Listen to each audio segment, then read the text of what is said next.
नमस्कार, आप देख रहे हैं भारत एक्सप्रेस राजस्थान और मैं हूं आपके साथ यास्मीन शेख। राजस्थान में हुए विधानसभा चुनावों के बाद अब उसके नतीजों की घड़ी भी नजदीक आ गई है। प्रदेश के चुनावी नतीजे कल यानी 3 दिसंबर को घोषित किए जाएंगे। प्रदेश की जनता के साथ साथ देश भर की निगाहें भी राजस्थान के चुनावी नतीजों पर टिकी हुई हैं। यहाँ मुख्य मुकाबला बीजेपी और कांग्रेस के बीच ही है। 3 दिसंबर को यह साफ हो जाएगा कि राजस्थान की जनता ने अगले 5 सालों के लिए प्रदेश का भविष्य किस पार्टी के हाथों में सौंप दिया है। हालांकि राजस्थान के नतीजों से पहले ही बीजेपी और कांग्रेस के नेता अपनी अपनी जीत के दावे कर रहे हैं।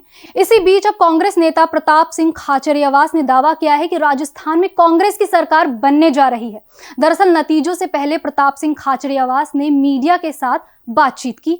बातचीत में प्रताप सिंह खाचरियावास ने कहा, राजस्थान में चाहे जोड़ तोड़ ही सही, लेकिन सरकार तो कांग्रेस की ही बन रही है और बीजेपी पर भी जमकर निशाना साधा। सुनिए उन्होंने क्या कहा। अच्छी बात है, हर पार्टी को दावा करना चाहिए और कॉन्फिडेंस भी होना चाहिए। बीजेपी कांग्रेस सब अपने अपने दावे कर रही है।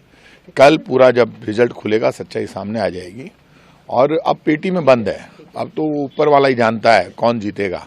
लेकिन एक बात साबित हो गई कि बीजेपी जितना माहौल बना रही थी और जो बीजेपी ने पाप किया हिंदुस्तान उसको हमेशा याद रखेगा। मैंने लोगों से कहा था, समझाया था कि 25 तारीख के बाद हिंदू मुसलमान का मुद्दा खत्म हो जाएगा। बीजेपी ने जो गंदा प्रचार किया, ये समझ लीजिए कि जिन लोगों ने किया वो तो पाप के भागीदार हैं, वो तो निपटेंगे ही। उन्होंने कहा कि यदि मुसलमान को वोट दे रहे हो तो कांग्रेस को दो।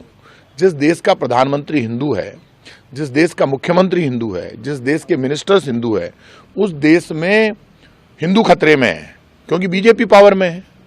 राजाओं के राज में जब मुगल बादशाह थे तब कभी भी हिंदू खतरे में नहीं आया। इस देश में मुगलों में और राजपूतों में बड़े युद्ध हुए, सिखों में और मुगलों में बहुत युद्ध हुए, तो भी हिंदू खतरे में नहीं आया जब मुगल बादशाह थे। आप मुझे ये बताइए, बीजेपी खुद का काम नहीं बताती, मुद्दों पर चुनाव लड़ती नहीं।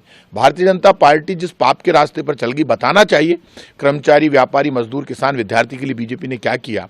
और वोटर को ईमानदार बनना पड़ेगा, उसको कांग्रेस, बीजेपी और तमाम कैंडिडेट से पूछना पड़ेगा, आप मेरे लिए क्या करने वाले हैं, मेरे लिए अब तक आपने 5 साल में क्या किया, आपकी प्लानिंग क्या है, मेरे एम्प्लॉयमेंट के लिए, मेरे घर के लिए, मेरी गली के लिए, मेरे जयपुर के, मेरे शहर के लिए, मेरे स्टेट और मेरे देश के लिए।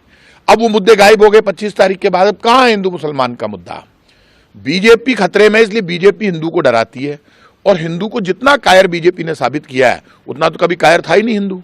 वो तो कहती है हिंदू तो सबसे कमजोर कौम है, सनातन धर्म सबसे कम। मैं सनातन धर्म को मानता हूँ। सनातन धर्म से बड़ा पावरफुल कोई धर्म नहीं है, जो सबको साथ में लेकर चलता हो, सबके प्यार और प्रेम की बात करता हो, जो सबके पूरे ब्रह्मांड की भलाई की बात करता हो। जब भगवान राम और कृष्ण के लिए कहा जाता है पूरे ब्रह्मांड के मालिक, और बीजेपी कह रही राम हमारे हैं।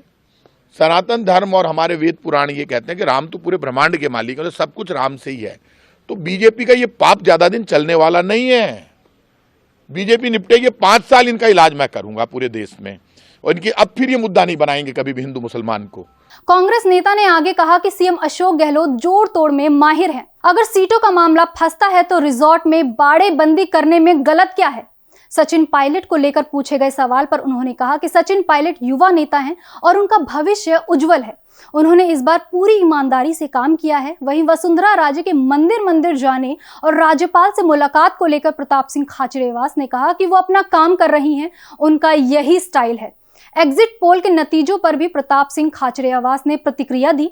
कांग्रेस नेता ने कहा कि लग रहा है कि हिंदू कार्ड पर हमारा काम भारी साबित होगा। साथ ही उन्होंने ज्योतिष का हवाला देते हुए कहा कि वो खुद तो जीत ही रहे हैं, साथ ही कांग्रेस की कुंडली में भी राजयोग नजर आ रहा है। गौरतलब है कि राजस्थान में 25 नवंबर को 199 सीटों पर वोट डाले गए थे। राजस्थान में इस बार 74.62% वोटिंग हुई। देश और दुनिया की बाकी खबरों को जानने के लिए देखते रहिए भारत एक्सप्रेस राजस्थान।